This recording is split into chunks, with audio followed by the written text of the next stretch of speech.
এই বিদেশি জাতের যে মুরগিগুলো দেখছেন এটা কিন্তু মরক, হ্যাঁ, বলে দিছিল এটা কালার বাট। আসলে বিদেশি জাতের যে মুরগিগুলো আমি শখ করে একটার ওজন হবে 5 থেকে 6 কেজি। আমি কিন্তু শখ করে এটা নিছি পালার জন্য, অলরেডি পালতেছি।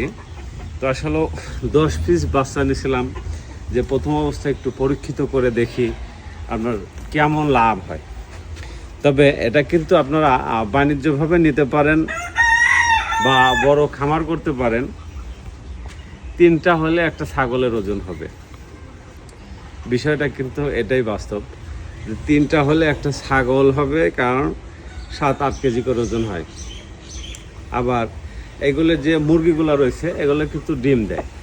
এই ডিমের থেকে আপনার এটা বাচ্চা উৎপাদন করতে পারেন কোনো মেশিনের মাধ্যম দিয়ে বা বাজারজাত করতে পারেন। নিঃসন্দেহে আপনি আশা করছি লাভবান হবেন, কারণ আমি ওটা চেষ্টা করতেছি এটা সেভাবে লালন পালন করার জন্য। আমার হাতে যেটা দেখতে পাচ্ছেন এটা ওজন কিন্তু আপনার 5 কেজির মতো হবে, কিন্তু আরও বড়গুলা রয়েছে। তো ওটা আমি যাই ধরি নাই, এটা যাক আমি ধরে একটু জাস্ট আপনাদের একটু দেখানোর চেষ্টা করতেছি। তো আলহামদুলিল্লাহ আসলে দেখে আমি কোলে করে রাখতেও হচ্ছে, ও খুব নড়াচড়া করতেছে ছোটার জন্য। আর আমার সাথে না ওর একটা মানে মনের মিল হয়ে গেছে, কারণ যখন যেহেতু আমি ওরা 3 বেলা খাবার দিই, যখন খাবার দিতে যাচ্ছি সবাই আমার কাছে চলে আসতেছে। আসলে আমারও সেরকম অত সুন্দর করে এখনও ঘর করিনি, ইনশাল্লাহ ঘর করবে এইগুলা এই জাতের মুরগি পালন করার জন্য।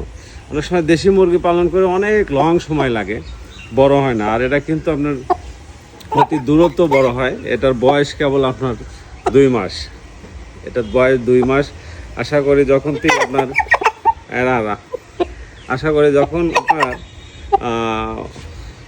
6 মাস বয়স হবে তখন এর ওজনও আসবে 7 থেকে 8 কেজি এবং পরিপুষ্ট। আর বাজারে দামও ভালো, আপনার পাইকারি আপনার 300 টাকা কেজি কিন্তু নিতে চাই।